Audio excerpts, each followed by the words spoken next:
G'day guys, Paul here from the Hook and the Cook. Welcome back to our channel. We've been here now 3 days on Northwest Island, and there's a lot of stuff that we've actually learned, especially when we're brand new to doing this type of stuff.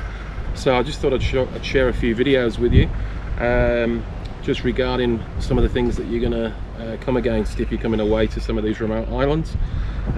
Just little things that we didn't know about and maybe you don't know about. If you come here on a regular basis, it's just second nature to people, but when you've not been here before, it can be quite daunting, and there's not much on the internet to find out exactly what you've got to do. So first thing that we need to worry about is water when we're here on the island. So at the moment we've got 3 of these 200 litres. People say that you work on around about 5 litres a day. But if you're going to have showers, you go through quite a bit very quickly. So we've got 600 litres of water, and there's only, I think it was $15 a barrel, so it's not worth skimping on.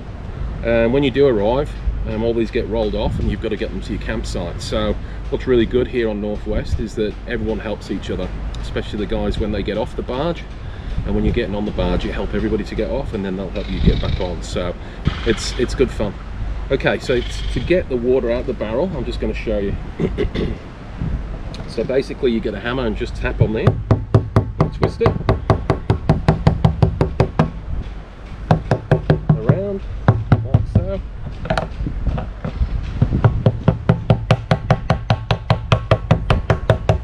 Until she comes off. Now there's a hell of a lot of birds on the island as well, so what you want to do is be very careful about birds.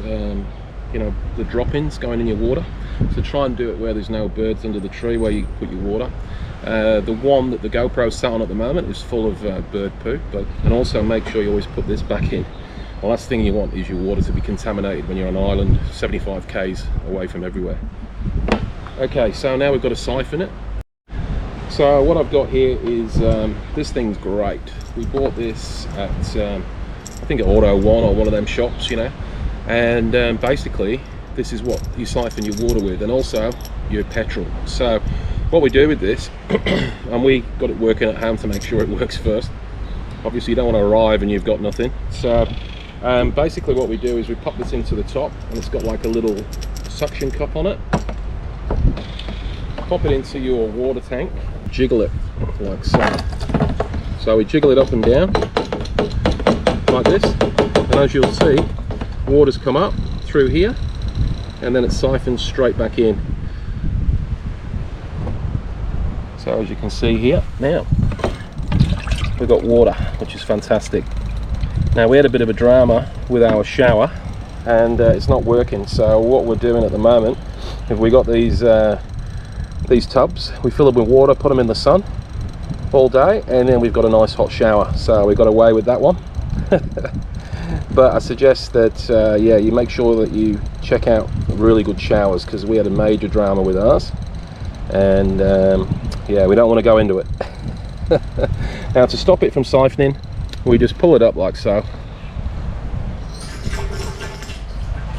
There you go, and that's it. Well guys, I'm just going to show you around our camp at the moment. Also just to share a couple of other tips with you that we found that we needed to do. Always good to maybe bring a some sort of a cart that you can bring your stuff up the beach. Also these cases, or these this is where I've got all my, at the moment, as you can see, is all our cooking gear. Really important that you get have these, so, and you have them all labelled so you know what you're up to. Definitely these crates is something that you desperately need when you're coming off the barge, especially with all the stuff you've got to bring. Obviously your cooking gear.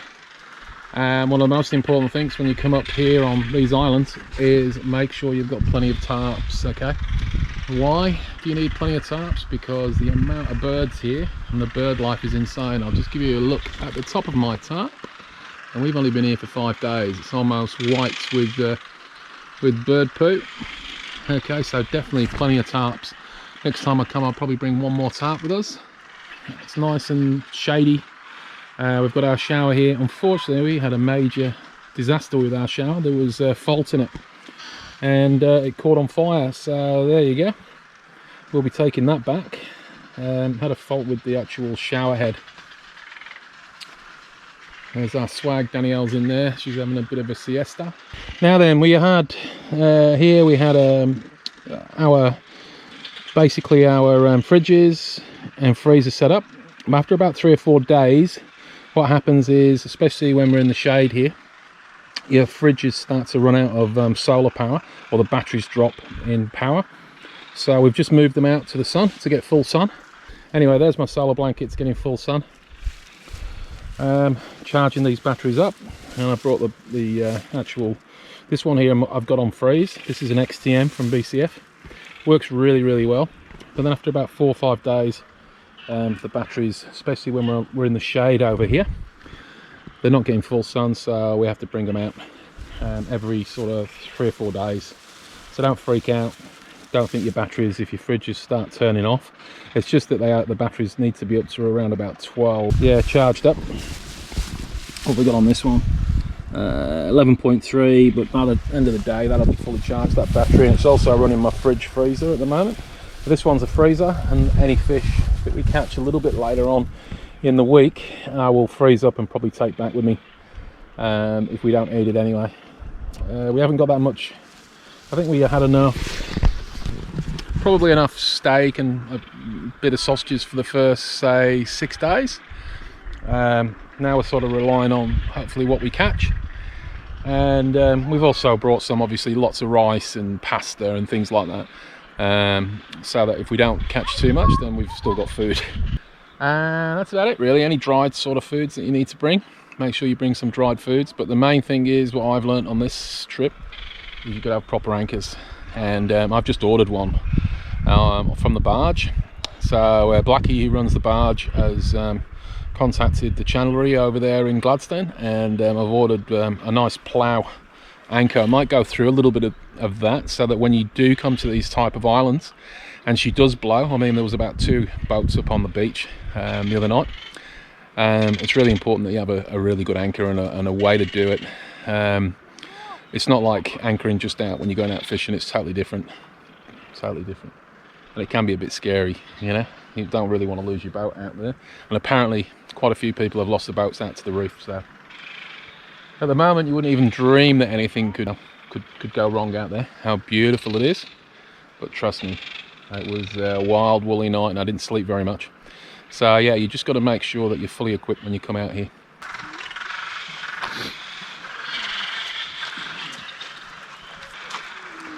There's just thousands of these all over the island. They're a beautiful little bird. What they're doing is, if you can see them above me up in the trees, they're just nesting. So all they do all day is just look for little scraps to nest in the trees. Unfortunately, a lot of the foliage here has been decimated by a moth. The actual caterpillar ate all the leaves.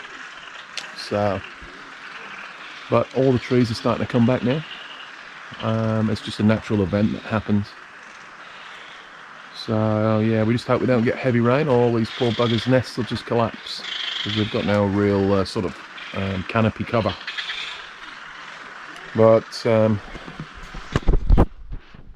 what's pretty cool about them is that they don't bother anybody. They don't, you know, they, apart from pooing everywhere, they don't come and scavenge or anything like that. And what's really great about the island, there's no snakes. We have no, we've got no pests. They haven't had a mouse here for 1.5 years. So parks and wildlife are doing a really good job at the front. I've got my anchor coming today, which is really cool, from the barge.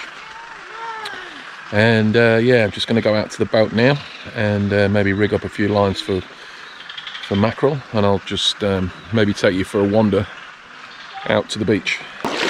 She looks a bit sad all on her own like that on the side. So hopefully we get that anchor today and we get the anchor sorted out this afternoon. She's up on this little bit of reef here, unfortunately. But when the tide was coming in last night, it's only gentle, so when it drops, it doesn't drop you on there too hard or harsh. But obviously I want to get her off there, and she'll just float off this afternoon. The other thing that's important is transducers. Keep your transducers up.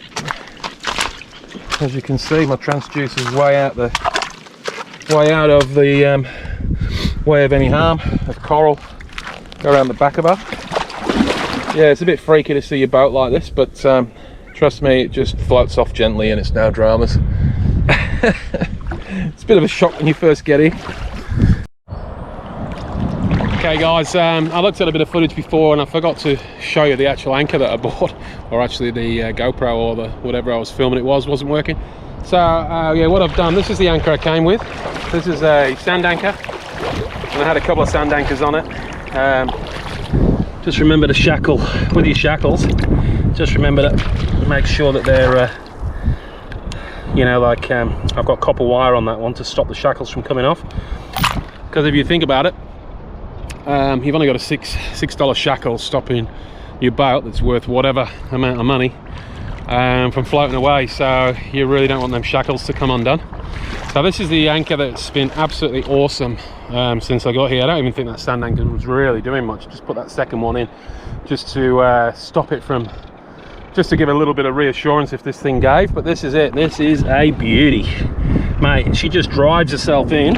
Doesn't matter how much it pulls. I think the only problem you'd have is probably your shackle going.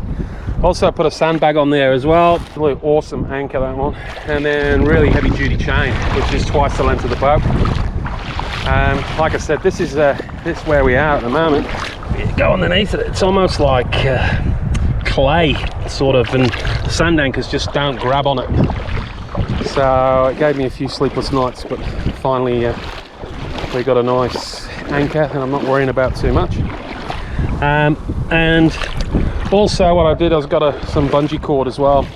I was talking to Russell, and Russell you know, knows all about this type of stuff. He's been doing it for 35 years. So what I've got here is some bungee cord.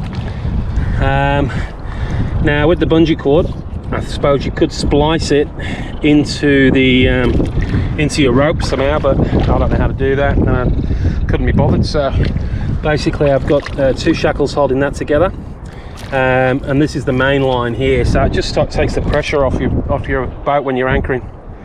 So basically the method behind it is that stretches, so this here is the main rope, and it doesn't really pull on your anchor. So that's how we've done that. Also Russell helped me splice the other day, show me how to splice a couple of these ropes on the front. He reckons that he's seen it so many times where people have actually anchored here when we get real bad storms, that this bit here, which is the front of your boat, has been ripped off completely. So he said he's seen it numerous times where they've actually completely ripped out. So he reckons that was a bit safer just popping it down there. Probably better if I had some metal in here to stop this chafing, but since I've put the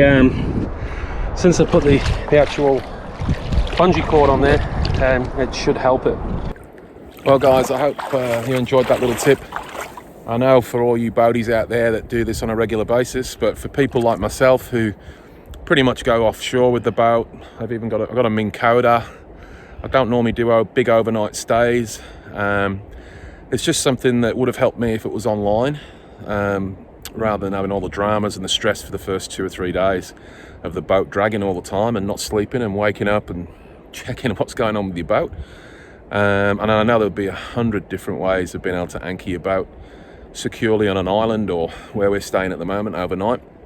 And I'm more than happy if you guys put some comments down there, even some tips for myself, because I'm definitely no expert, that's for sure. I'm not. This isn't to be, you know, to tell people how to actually anchor it and be expert at it.